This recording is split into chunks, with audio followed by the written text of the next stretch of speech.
Welcome back to Beyond Four Walls. I'm David Dworkin, President and CEO of the National Housing Conference, America's oldest and broadest housing coalition. I'm joined today by Shaun Donovan, CEO and President of Enterprise Community Partners. Enterprise supports community development organizations on the ground, aggregates and invests capital, and advances housing policy at every level of government. One of the reasons their policy recommendations carry so much weight is they practice what they preach. Since 1982, Enterprise has invested $64 billion and created 951,000 homes across all 50 states, the District of Columbia, Puerto Rico, and the U.S. Virgin Islands. For 3 decades, you've been a prominent figure in housing and community development, dedicating your career in public service to creating opportunities and advocating for marginalized people. Thank you for joining us. Great to be with you, David. Thanks for having me. Let's start by talking a little bit about you. That is quite a career you've had, but we're so much more than what we do. So let me just start by asking, what's the most interesting and important fact about you that has nothing to do with your career? Well, I guess there are lots of childhood secrets I could give away here, but one of the things, David, that is central to who I am is I am a maniacal traveler. I love to explore new places. I'm a urbanist. I was born and raised in New York City. I love cities. I also love to be out of cities. And so I guess it started at a young age, but just to give you a sense, my wife and I put 9,000 miles on a rental car for our honeymoon. The first place we ever lived together was overseas. We spent 1.5 years together before we came back to graduate school in the U.S. together. And where was that? That was in Italy and all over Europe. I worked for an architect actually in Italy. So connects to work a little bit. And more recently, I've gotten into doing crazy trips with 2 sons. My boys love the outdoors. And so we've rafted the Grand Canyon, 100 miles on the Grand Canyon. We've tried to climb a 19,000-foot volcano in Ecuador. We've done a lot of slightly crazy things that keep my wife nervous about us coming home safe and sound. 19,000 feet is a real climb. That is no fooling around. Yeah. Was it technical? Did you need crampons? We did. We were up on glaciers, and I've done a few big glacier hikes in Peru and other places, but not technical in the sense of like severely life-threatening. Right, just mildly life-threatening. Mildly life-threatening. Oh, that's great. Yeah, we can share ice axe stories and crevasse stories sometimes. I took a class at Mount Rainier and did some rappelling into glaciers, which was a lot of fun, and I still have a hard time looking at the pictures. I was one of the many reasons I didn't start at Enterprise till September 1st this past year was that I had a plan to spend 3 weeks in a camper van going through the Rockies from Salt Lake all the way up into Canada and back. And I wasn't going to miss that. So I love that. And, it's funny because when I was a kid, my mother and father took us all over the United States. And one of the things that she said was, you'll travel the world as an adult, but I want to make sure you've seen this country. And we did. And it was great. And I still love to travel around the country. My first trip with my wife was actually in the Grand Canyon. Amazing. And so that was definitely an opportunity for her to get to know who I was. It was 23 degrees the first night. So, and 90 on the river. Wow. So let's talk about Enterprise. You've been at the helm now for over a year? No, not quite. Just past 6 months. 6 months. All right. And so 6 months is enough to no longer feel like you're faking it, mostly. And for everybody else to think, wow, he's got this. And there's a gap in between there that closes over time, as you know. You've been in your first 6 months more than once. What's the most exciting opportunity that you see ahead of you here now? Well, it's a great question. I would say 2 answers to that, if that's okay. Yeah. One is that, as my old boss, President Obama, used to say, a crisis is a terrible thing, but it's also a terrible thing to waste. And what I've seen as I've traveled across the country these last 6 months is that our housing affordability crisis is worse than I've ever seen in 30 years of doing this. Me too. And it's not just the depth of the crisis, it's the breadth of the crisis. Housing has always been a problem here in New York. Housing has always been a problem in our biggest cities. But what's different today is that the housing affordability crisis is everywhere. It's in Boise, Idaho, and Bozeman, Montana, and rural communities in New Mexico, and so many other places. And you might be asking yourself, why is Shaun bringing this up when you've asked about the most exciting opportunities? It's going back to President Obama's saying, people are now paying attention to housing in a way that I've never seen. And the politics are changing. And I mean that it's becoming an urban and a rural issue, a red and a blue issue. It's becoming an issue that a broad coalition of folks from Capitol Hill to city halls and everywhere in between in communities across the country are really paying attention to. And so for me, the question is, what do we do with this moment of opportunity? How do we, and the National Housing Conference, as you said, the broadest and oldest of the housing organizations, how do we broaden the tent even further to build a movement for making sure the millions of families who don't have an affordable home across this country can get one? And I think that is something I have not seen in 30 years of doing this work, is that kind of moment of opportunity. I think you're spot on. And, this came out of the housing crisis in 2008 and 9, when we lost so many home builders, and home builders were increasingly forced to build higher end homes to break even and make a profit. And the smaller homes just stopped being built. And we dug this huge hole for ourselves. And when you look at the chart, you can see it looks like a gigantic hole over many years. And we're going to fill that hole the same way we got into it, which is a shovel at a time. But there's been a lot of press recently about Phoenix, Arizona. And, Phoenix is an example where biggest shortage, highest housing costs in terms of increase year over year, and an outrageous and astronomical increase in homelessness. Yeah, the worst homelessness we've ever seen. I think you're right that period, we obviously worked together during that period, and we're on the front lines of the federal response to what to do about it. But I think this is a multi-decade trend. It's been a chronic growing crisis, I would say, getting worse and worse. Certainly that period accelerated it. I think from my perspective, what happened is that during COVID, we had an acute spike in that crisis. To be simple about it, all of a sudden our lives changed and we all needed more space at home. And the demand for housing grew enormously in a very, very short period that led to the biggest increases in rent we've ever seen since we started keeping numbers, 18% year over year increase in rent. And so you're absolutely right. We've had this growing shortage of housing. But then all of a sudden, the world changed and we were demanding more housing per family in a way that really scrambled the situation and led to, exactly as you said, the tip of the iceberg, the most visible tip of the iceberg of this housing affordability crisis is folks living on our streets and in shelters, which are at record numbers. So it's a brutal crisis out there. And it's really come home to me, so to speak, in the travels I've had around the country to visit we have a dozen offices at Enterprise around the country. We work in urban areas. We have a big rural and tribal, and it's just everywhere.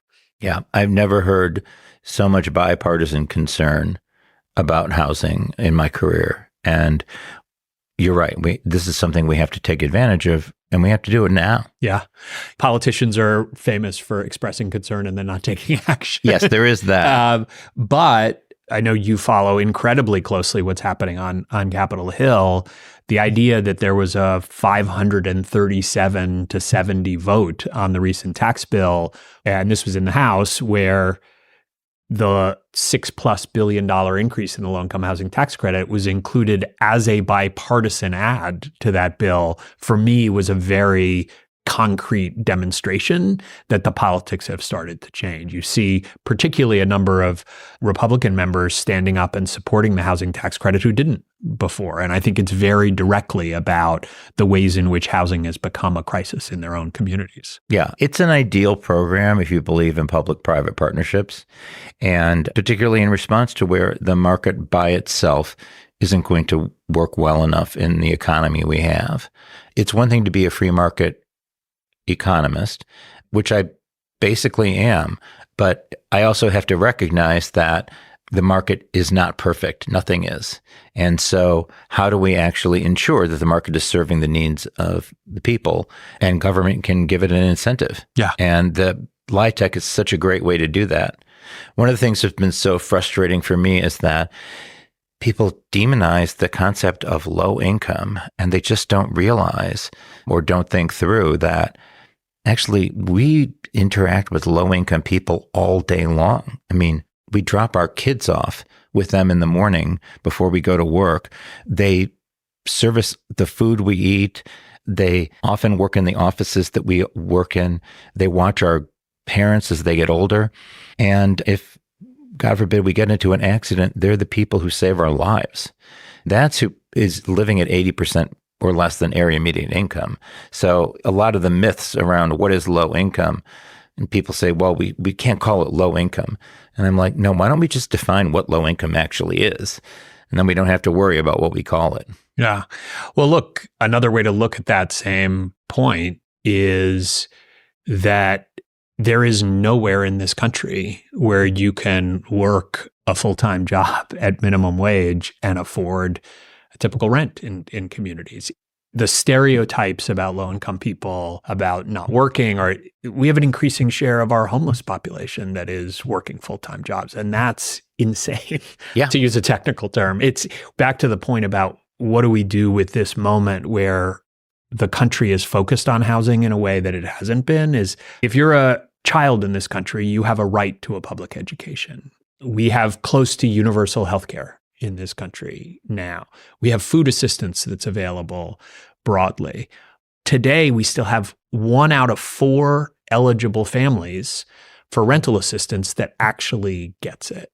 And that is a travesty. And building a movement where we actually, as a country, say housing is a basic necessity in our lives. It is a platform on which we build so many other forms of opportunity, from education to work to health. All of that is deeply connected to where we live, both the home that we live in and the neighborhood that we live in. And yet we don't live up to that truth in our politics and in the way we fund our budgets in a way that we need to change. And so for me, one of the reasons I'm so excited to be at Enterprise is to be here at a moment where we're having a national conversation about housing that I don't think we've had before. And I'm excited with NHC and so many other partners to be a part of that conversation. So I think that's a great segue into what do we need to do? Because we have the LIHTC bill, we have, it's called the Affordable Housing Credit Improvement Act, we have the Neighborhood Homes Investment Act. They have strong bipartisan support. But even if they were both passed, we would have a running start on dealing with this crisis, but it is not going to solve this crisis. What else do we need to be doing, both at the federal level and locally, to actually, no quick fixes because there aren't any, but to really make a dent and move towards a future where this is not a crisis any longer? Yeah.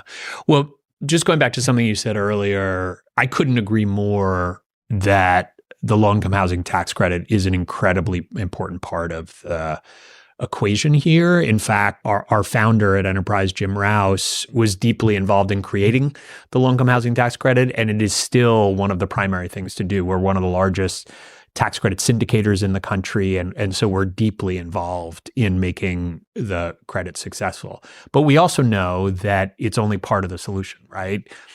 capital gets you part of the way there, but as my original mentor in housing, who was my professor in graduate school, inspired me to come into government for the first time when I worked for him at Okay, so who was that? We need to give him a shout Bill out. Apgar. Okay. Bill Apgar, of course. And, he used to say, housing policy is incredibly complicated, but at the end of the day, it's simple. Housing is expensive and people are poor. And the truth is, we have a large number of low-income families, as we talked about before, working people who are doing everything right to try to succeed, who still can't afford even what it takes to take care of an apartment, much less to build it in the first place. And if you think about that, if it costs $800 or $1,000 to operate an apartment and somebody can't afford that, you need rental assistance as well as capital help, right? So in addition to dramatically expanding the low-income housing tax credit, we also, as I said a moment ago, need to get beyond just 1 in 4 eligible families getting rental assistance. Part of the fundamental issue there is today, 40% of families who actually get one of these precious vouchers can't use it because of so many different factors, whether it's challenges with the program itself, whether it's discrimination, a whole range of issues. And so we're very focused at Enterprise, along with many other organizations, of trying to improve the voucher program, make sure it works effectively for those who are lucky enough to get it, as a part of building a movement towards more universal availability of rental assistance. So I think that's one big thing. A second thing is we clearly need to build more housing. This goes to your point earlier about the hole that we've dug ourselves, pun intended. And the fact is, that is part of where I see some real momentum around the country. We have especially governors and mayors, state legislatures that are waking up to the fact that we've put far too many barriers in place for building more density in communities. Those are zoning rules, they're regulatory rules, and that is starting to change. 25 different governors around the country have already mentioned in their State of the States address this year, and there are a bunch more that haven't even spoken yet. They've already mentioned housing affordability as one of the top challenges in their states, and we're starting to see more and more red states and blue states, the Californias and Minnesotas, but also Florida's and Georgia's. Montana just passed some really far-reaching legislation to get rid of single-family zoning and to make other changes that will allow more construction to happen. And we think that's an incredibly important part of the future we have to build, is to make sure that we're turning NIMBYism into YIMBYism all around the country. And Enterprises is already doing a lot on that, but we're going to do even more. Well, and President Biden, his State of the Union address talked at length about housing. I'm sure you have your own frustrations about getting housing in another president's State of the Union addresses. And when we looked up, when was the last time a president talked about affordable housing at that much detail? We had to go back to Lyndon Johnson. Yeah. Over 50 years since a president has said this is a critical issue. And frankly, at least that long since I think most members of Congress, whether they were standing and applauding or not, said, yeah, we got to deal with this. Yeah. I would also say homelessness is clearly an issue where we have to do more and do better. And this is very personal to me. I started volunteering in a homeless shelter in college. My first job when I got out of school was to work for the National Coalition for the Homeless as an intern. And I had the honor to lead the national homelessness strategy when I was HUD secretary. And one of the things I'm most deeply concerned about, obviously, record numbers of people sleeping on our streets is bad enough. It is a crisis, but I worry that we're losing faith that this is a solvable problem, and we're turning away as a result from the solutions that actually work. And so when I led the strategy during the Obama administration, we cut family and chronic homelessness by about a third nationally in those 8 years. On veterans homelessness, where we had real focus and new resources like BASH vouchers and others, we ended veteran homelessness in over 100 communities. Ended it, not lowered it. ended it. And nationally, we cut it by 50%. And so we know what the solutions are. That's right. We have to dramatically accelerate those solutions, but we're seeing people questioning whether housing first and supportive housing actually can make a difference. And I know from deep experience here that it can. And this is an area where enterprise has always worked in this. About a fifth, about 20% of our low-income housing tax credits that we've invested over the years are to supportive housing, permanent supportive housing. But we haven't been a policy leader in the way I think we should be. And to partner with organizations that are 100% focused on homelessness, that's something that you'll see more of from enterprise. And part of that is recognizing we don't just have a crisis, folks living on the streets and building new supportive housing. We've got a crisis in existing supportive housing. When you look at what's happened with insurance costs and staffing, it's hard to find people to do this work. It's brutally hard work. We have to be able to raise wages and really support the people who support people. Brutally hard work, and they're being paid at a level where they need their own affordable housing. Exactly right. Exactly right. And so this is an area just preserving what we have and then building more supportive housing and a range of other policies, more service funding. How do we make sure that our health systems like Medicaid and Medicare are really supporting getting folks off the street? Because there's you can not only save lives, you can also save money by doing this, right? So that's an area that I really think we need to focus, and enterprise will be doing more. Well, and that actually turns around to another aspect of your career, which was leading OMB. And this irony we have that you were seeing so much of our Medicare, Medicaid funding that is being spent because people don't have adequate housing. And yet we don't have the money to give them adequate housing. And if we could look at those holistically, we would actually be able to save money as a federal government by investing more in housing. Absolutely. And it's one of the remarkable things that because enterprise is so big and so broad, and because we're a unique organization in that we work on housing from every different aspect, right? We own and manage over 13,000 apartments. We invest about $10 billion a year across all our different capital sources at enterprise. But also, as you said at the outset, we're deeply involved in policy at every level.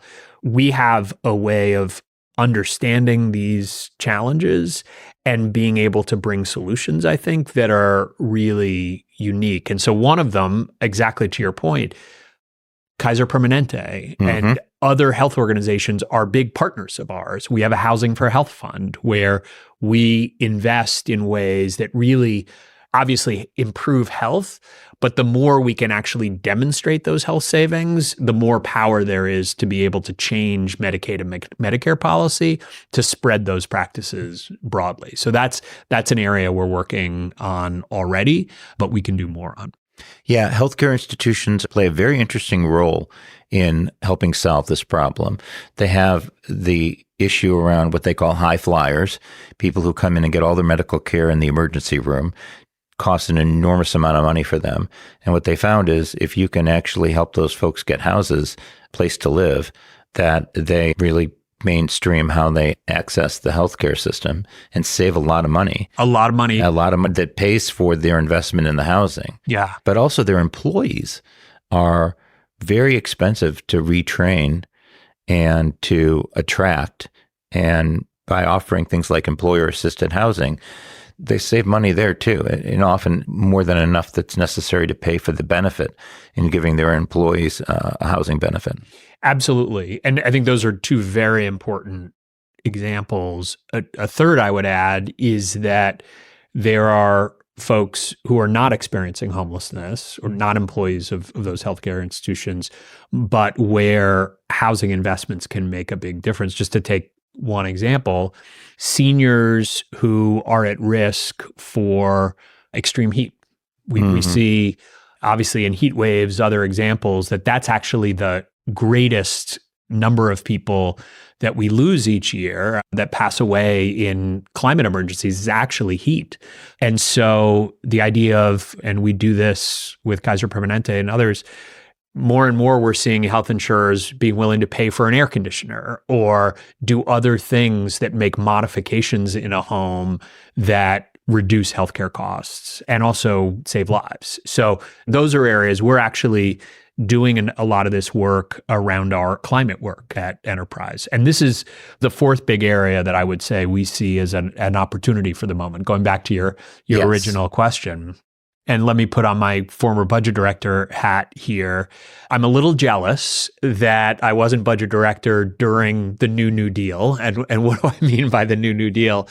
We've passed legislation, 4 pieces of legislation to be specific, that total about $4 trillion over the last few years. And, for many of us that are housers, there was a little bit of disappointment, maybe a lot of disappointment. Oh, I go with a lot there. Yeah, Yes. that Housing has a big chest full of participant ribbons. yes. Our win record is not so great. We're always number 4 on a list of the top 5 items, and only 3 of them get done. Yeah. We're always the last to be left on the cutting room But there's a floor. lot more climate money than I think most housers understand. So we should talk a little bit about that. Absolutely. And once we got over getting the participant ribbon for Build Back Better and losing out on 150 billion or so of direct housing investment, if we pick our heads up, what we see is there's actually a massive opportunity to invest in affordable housing from the legislation that got passed. And that's in a number of places, but the single place that's most exciting is in the climate legislation, in the Inflation Reduction Act. Well, and the single climate investment that's most exciting to Enterprise, I believe, you've recently found out you're going to have a big part of. Absolutely right. And that would be the Greenhouse Gas Reduction Fund. I've never seen a $27 billion grant program before. Which is saying a lot for the former head of OMB. Yeah. And the biggest part of that, there are 3 different pots of money, but the biggest is called the National Clean Investment Fund. That is $14 billion. And we just found out that we're one of 3 winners of that money. And so you're talking about billions of dollars here that with our coalition partners, we can direct to affordable housing. We built this team with Rewiring America and brought in LISC, Habitat, and United Way. So you're talking about some of the giants of affordable housing and community-focused nonprofits in the country. And we believe not only that this is a pathway to directly lower utility costs, our estimates are about $1,700 before you even get to helping those folks drive electric vehicles, which could get you to about $3,000 a year on average.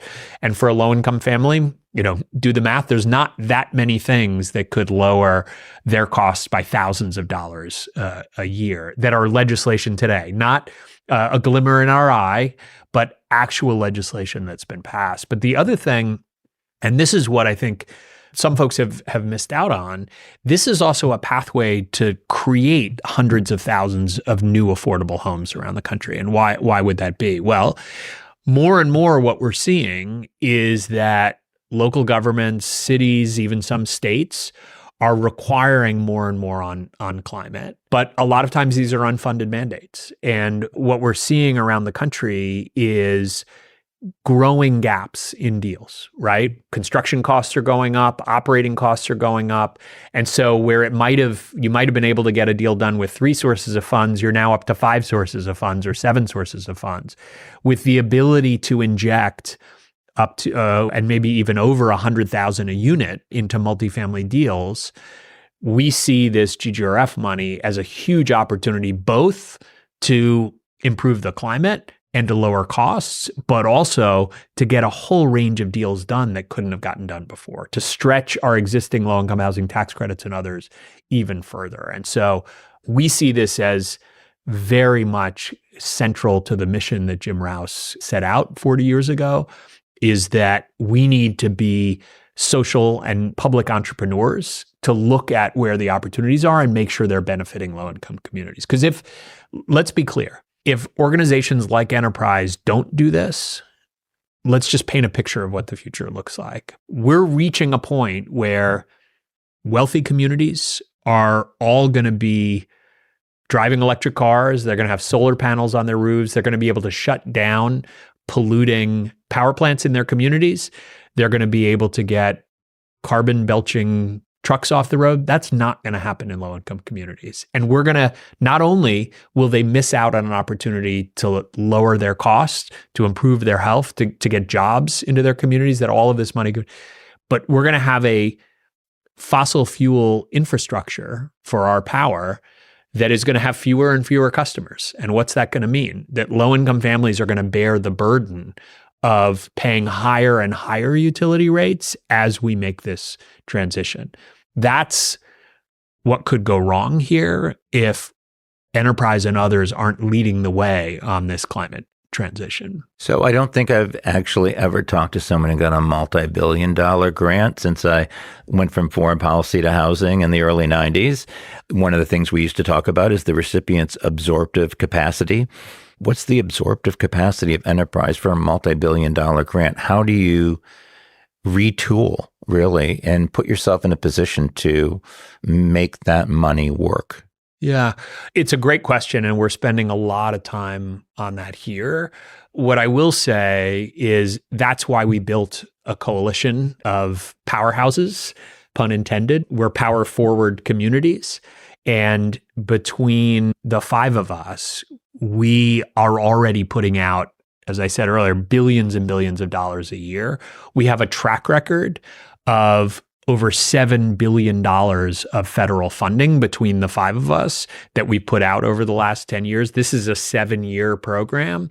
And so while this will be a big opportunity for us and a big increase in our activities, it's something that's digestible for us as organizations in a way I don't think it would be for any other set of organizations around the country. And what it means is we're going to have to build deep partnerships. Just as part of our application, we had 156 communities around the country. Mayors, tribal leaders raise their hands and say, we're here to partner with you. We had about 160 other partners who own housing or lenders who've raised their hands to say, we want to be part of this. And I think that's so important because if we just took this money and put it through enterprises programs or into our own tax credit projects, we'd be missing out on a transformational opportunity to really show other lenders, other owners, how to make this transition. And that's really the goal of the Environmental Protection Agency and the Biden administration with this money, is to create lasting transformational change that gets over the huge, right now, we talked about this earlier, many housers don't realize this money is even out there. Right. And in fact, even when they do, it's hard to use sometimes. New York State, we're here in New York. New York State has 45 different incentives to electrify and decarbonize a building. Almost nobody understands how to put those together. We're creating machine learning tools and others to help understand that. So you know what you're eligible for, you know exactly what makes sense for your building and what doesn't right now. Maybe in 5 years it might make sense, but it doesn't today. All of that technical assistance and market building is going to be incredibly important to lower the barriers to using this money and making the climate transition, but also we're going to drive down cost in ways that longer term can lead to market transformation. So those are incredibly important parts of why we put this coalition together and what the opportunity is. This is a perfect segue to insurance because you cannot talk about climate without talking about insurance. Insurance rates are through the roof.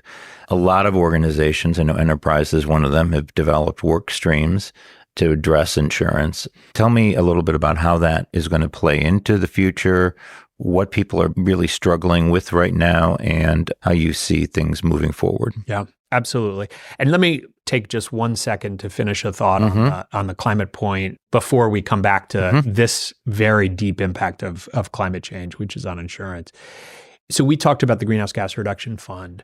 The thing to remember is that while this is the biggest federal grant program I've ever seen, it is dwarfed by the scale of the tax incentives that are in the Inflation Reduction Act. And so these IRA tax credits, they go to everything from building wind farms to utility scale solar to manufacturing of electric vehicles and a whole range of other things.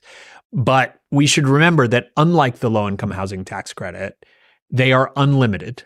And what that means is in the affordable housing context, while the GGRF is important, the big prize is figuring out how we unlock those IRA tax credits for housing. Our estimate is that we could see over $500 billion of investment over 10 years in housing specifically, if we figure out how to make these incentives work well. And the truth is, that's been the slowest part of the IRA tax credits getting going. Why is that? Well, because if you're putting together $1 billion deal or a $500 million deal for a wind farm, you can bet that there's a real incentive and the economics will work on accessing these tax credits. When you're putting $100,000 or even $10,000 of work into an individual home, much harder to make that market work effectively and much harder to help. Literally, we have over 120 million homes across the country. That's a lot of decision makers to reach who are very busy in their day jobs. They're not professional owners and managers in the case of single family housing. And so we really see that there's a even bigger opportunity than GGRF that we want to use GGRF to help us unlock, which is to help housing across the country benefit from this massive investment. And again, back to the fundamental point, while we might not have gotten the housing legislation that we were hoping for in the New Deal, this is a giant opportunity for us if we can make it work. And so, well, we should talk about maybe partnering on a convening on that because, it reminds me of when the LIHTC was developed, we had to make a market. There wasn't one. It didn't exist. And this is maybe a case where, over time, we're going to learn how to make a market here because there are virtually unlimited resources and they're not time constrained, except by the possibility that future policymakers will say, well, you haven't spent this money and we have something else to spend it on. Absolutely. That's the risk. Yeah. But guess what? Enterprise is in the business of market making for low-income families. There you have it. So that's our plan. So insurance, let's talk about that because that is really where people are experiencing the impact of climate change up close and personal. Absolutely. It is climate change, but it's also more than climate change too. And we've experienced this at Enterprise very directly over the last couple of years as we've renewed insurance for our 13,000 units that we own and manage. Our insurance rates have tripled. And that is a story I've heard over and over again. And to be clear, our properties in the Mid-Atlantic, DC, Maryland, Virginia, a little in Pennsylvania, not the epicenter of the climate crisis compared to places like California or Louisiana or Florida. And so we've at least been able to get insurance. There are a lot of folks who haven't been. So look, this is something, the climate piece is absolutely real. And there are short-term and long-term directions we need to go on that. Let me come back to that. But we shouldn't lose the fact that these increases are particularly acute for affordable housing and for low-income communities. And we are convinced that this is also about a form of redlining where low-income communities are being told, oh, you're a risk. We can't document that risk, or we can document it, but we're going to raise the rates even higher. We don't see a justification for the extent of the increases that we're seeing for climate change or anything else leading to claims. And at the sort of tip of the spear here is permanent supportive housing. I hear this again and again. Really? How so? Well, that those rates are being raised even more dramatically than we're seeing in typical affordable housing. And there are more and more cases where they're not even able to get insurance at all. And we've heard stories like insurers, we've experienced this, they will ask, do you have voucher holders in your property? We've even heard questions like, what sports do they play in that property? Is it what basketball? Sports do they play? Is it basketball or hockey? So wow. Clearly, what is behind this climate, but also we think there's some discrimination here that we need to be paying attention to. And we need to be working both at the federal level and also at the state and local level to make sure that insurance is available to everyone, not just in wealthier communities. Yeah, so I'm guessing the solution to this problem is not more hockey and public housing. Yeah. So that is the problem that we're seeing. And because we are invested in so much affordable housing around the country, we see it in every part of the country, and we understand the trends in a way that are unique. And part of this is short term, and part of it is long term, right? The short term is we need some relief immediately, and we need to find new innovative ways to ensure insurance is affordable. And that includes things like innovative forms of insurance where essentially groups can come together and self-insure or create what are called captive insurers, where they're essentially providing an alternative to the bigger insurers. And we've been part of it. The Housing Partnership Network created one a while ago that is providing insurance costs that's below what they can find in the market for lots of their members. So that's an important alternative. But we also think there are places where states and federal government can move on this too. For example, we've been encouraging Fannie Mae and Freddie Mac, as well as FHA, to look at changing their standards to allow higher deductibles and other things, but being willing to cover those losses for affordable housing, so that our argument is you already have that risk on your books. You're already insuring these properties, and there are losses that might come as a result of this that might not be insured, that you have the authority to cover with loss mitigation authorities that already exist. And so we're having those conversations. But let's also be clear, there's longer term stuff we need to do here too. We're seeing states like Alabama and others that are doing some innovative things. Insurance commissioners are saying, if you follow standards like Fortified. Fortified is a standard that's really important for climate resilience, whether it's making sure your roof can stand up better to big storms, elevating homes, a range of other measures that protect the home in the case of climate, that if you follow those, we're going to require that your insurance rates are lower in our states. So those are the kinds of long-term things, really encouraging the right investments to lower the cost of climate change and of insurance in the long run. So we will be talking plenty about that in the future. But while we're talking about the future right now, I just want to say you've had an amazing career. HUD Secretary, OMB Director, CEO of Enterprise, just those three. Any one of them would be a capstone to someone's career. So congratulations on that. Thank you. But what would you say, given your experience, to the next generation of housing leaders who are coming up now, who are looking at their career and thinking, how do I genuinely make a difference and be in a position to truly lead? What kind of advice do you give to people you mentor and who are starting their careers in housing? Well, the first thing I would say, and I have sons who are 24 and 22 and thinking about very different paths in the world. And the first thing I say to them, and I would say to anybody, is do what you love.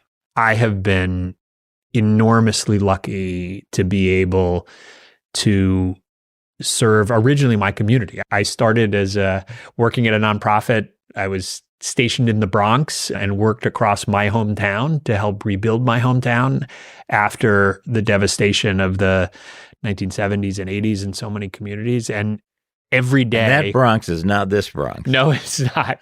And look, it's a measure that, it's taken decades, but that working together with the right partners, you can make a real difference. But that's the fundamental point for me, is follow your passions and do something that every day will get you up in the morning to this work. And for some people, that means they have to be directly on the ground. It means working, whether it was when I started in a shelter, really understanding the needs of families, or it can be at a much larger scale that's a little more removed from the ground. I used to joke, when I ran housing here in New York, I was working in retail. When I went to HUD, I was in wholesale. When I got to OMB, I was in manufacturing, and I never met the customer. For some people, really having that day-to-day interaction with the customer, with families that are directly experiencing the pain of an unaffordable home or homelessness. And for some people, the ability to make real change, even if it's a little more distance, like you and I did in the federal government. Part of this is knowing what your passion is, but part of it is knowing what way you feel you can make the best difference, what you need from that day-to-day work that you're doing, and understanding yourself in that way, I think, is incredibly important, because there are so many different ways to make a difference, and all of them matter. This is when I started that work in the Bronx, I met a whole range of folks, some of the most amazing community leaders, Bishop Johnny Ray Youngblood of East Brooklyn congregations, who helped build over 5,000 homes in Brownsville and East New York, rebuilt those communities from the devastation I saw as a kid growing up. I saw the leaders of the Mid-Bronx Desperados and Nos Quedamos. And, those were the folks that Jim Rouse was inspired by. It was the women of color who started Jubilee Housing in DC who challenged Jim Rouse to do more. And that's how Enterprise got started. Mm-hmm. For me, the inspiration of folks working on the ground in communities was what inspired me to get into this work. And that's one of the reasons I love being at Enterprise so much, is that's how we started over 40 years ago. We are here not because we're going to do that work directly. We're called an intermediary for a reason. Our work is to support the folks on the ground who are actually doing the work. And this is the point I'm making, David, is that if that's what you love, and particularly if you have the lived experience of growing up in a community that is at risk, that is one powerful way to make a difference. But at a place like Enterprise, working in the public sector, we are all able to support the work that's being done on the ground in different ways. I think that's right. And, as a policymaker, and I'm sure you had the same experience, there's nothing like getting advice and feedback from someone who has mud on their boots. And I think if you want a future in anything, get some mud on your boots. And I can see the track marks all over your office. You are definitely a man who has plenty of mud on your boots, and you're going to get a lot more here at Enterprise. So congratulations, and thank you for everything you've done, and thank you for your time today. Well, thank you for your leadership of the National Housing Conference, and wonderful to be with you. Thank you for listening to this edition of Beyond Four Walls. You can visit the National Housing Conference at nhc.org. There you can learn more about affordable housing policies, affordability challenges throughout the nation on our Paycheck to Paycheck database, and explore membership in NHC for you or your organization. We appreciate your interest and look forward to working with you in the future. Until next time, I'm David Dworkin, NHC's President and CEO, wishing you a great day.